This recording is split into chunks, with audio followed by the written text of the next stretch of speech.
বাংলায় আইন শৃঙ্খলার অবনতি ঘটছে একটাই কারণে। সেই ঘটনাটা খুব হৃদয় বিদারক এবং এই ঘটনাটা হওয়া বাঞ্ছনীয় নয়। সরকার পক্ষের নেতারা রাতের বেলা ফোনে পুলিশের ওয়াইফদের, পুলিশের মাকে তাকে নিয়ে কটূক্তি করছে, তারপরেও পুলিশ তাকে অ্যারেস্ট করতে পারে না। ধর্ম নিয়ে ব্যস্ত হয়ে গেছেন, রাজনীতি ধর্ম একসঙ্গে মিশে গেছে। আজকে জগন্নাথকে নিয়ে টানাটানি শুরু হয়ে গেছে, অথচ জ্যান্ত জগন্নাথ যারা, তাদের ভক্তরা, তারা অত্যাচারিত হচ্ছে।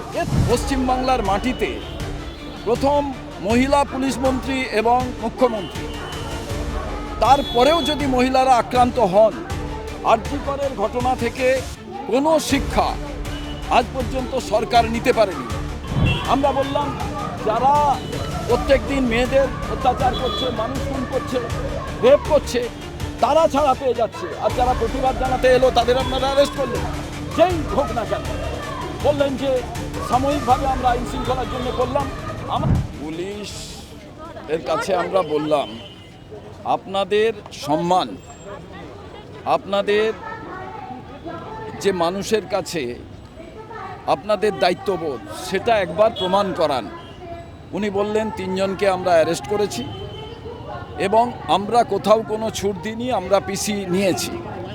আমরা বললাম আপনাদের গালিগালাজ করার পরও সবাই ছুট পেয়ে যাচ্ছে, তারপরেও তাদের আপনারা অ্যারেস্ট করছেন না। তো স্বাভাবিকভাবে বাংলায় আইন শৃঙ্খলার অবনতি ঘটছে একটাই কারণে।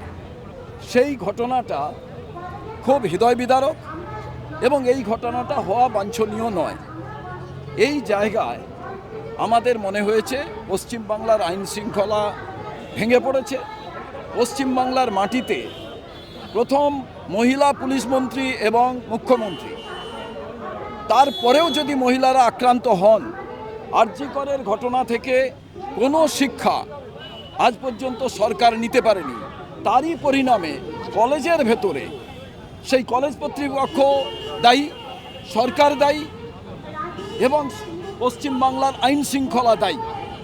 আইন শৃঙ্খলা রাজ্যের সাবজেক্ট, তারপরেও রাজ্য যদি আইন শৃঙ্খলা ঠিক করতে না পারে, তার পরিণাম এটা।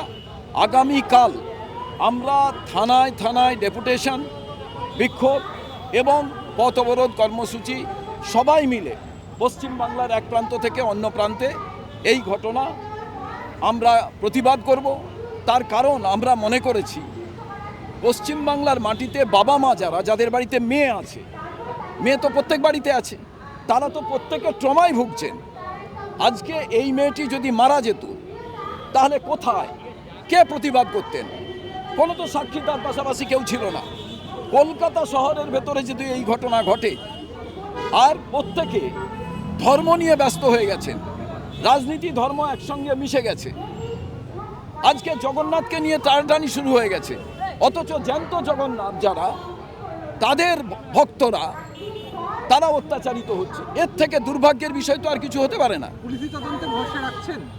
দেখুন, এখনো পর্যন্ত তো আমরা দেশের আইন কানুন, আমার দেশের ল, তাকেই তো আমরা মেনটেন করে চলি। প্রতিবাদ নিশ্চয়ই আমাদের থাকবে, কিন্তু পুলিশ প্রশাসনকে বললাম আপনারা তো চাঁদ থেকে আসেননি, আমাদের মতো বাড়ি থেকে এসছেন। আপনারা যদি সঠিকভাবে এর বিচার না করতে পারেন, পুলিশ প্রশাসনের যারা ছিলেন আধিকারিক, তারা বললেন আমার বাড়িতেও মেয়ে আছে, আমরাও চিন্তিত।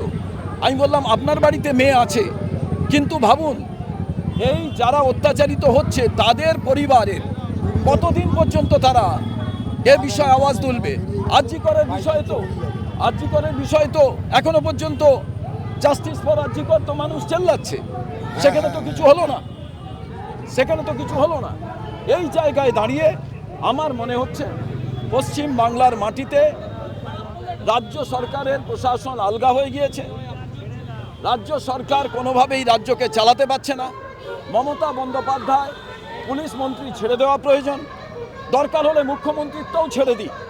কারণ প্রত্যেক দিন মানুষ হচ্ছে, দেখা যাবে যে মেয়েরা রেপ হচ্ছে, মেয়েরা অত্যাচারিত হচ্ছে, আর সরকার পক্ষের নেতারা রাতের বেলা ফোনে পুলিশের ওয়াইফদের, পুলিশের মাকে তাকে নিয়ে কটূক্তি করছে, তারপরেও পুলিশ তাকে অ্যারেস্ট করতে পারে না। তো তার চালাচামুন্ডারা, সরকার পক্ষের লোকেরা, তারা কি করবেন?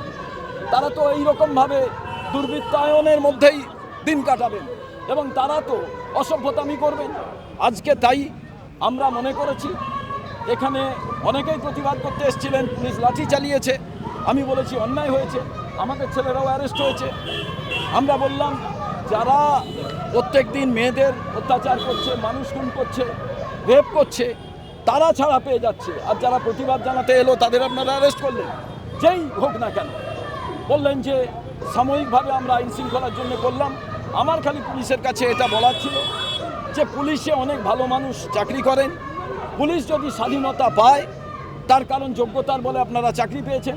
কিছু এমন স্বার্থান্বেষী পুলিশ অফিসার আছেন যারা নিজেদের মধ্যে তাদের চাটুকারিতার জন্য তারা সরকারের এই জায়গাটি, তারা সরকারকে তেল দিচ্ছেন এবং তারা সত্যিকারের দেখা যাচ্ছে যে মানুষের প্রতি ন্যায় বিচার করছেন না।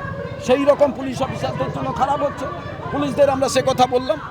এটাই আগামীকাল কংগ্রেস সারা রাজ্য জুড়ে থানায় ডেপুটেশন, থানার সামনে বিক্ষোভ এবং পথ অবরোধ কর্মসূচি চলবে।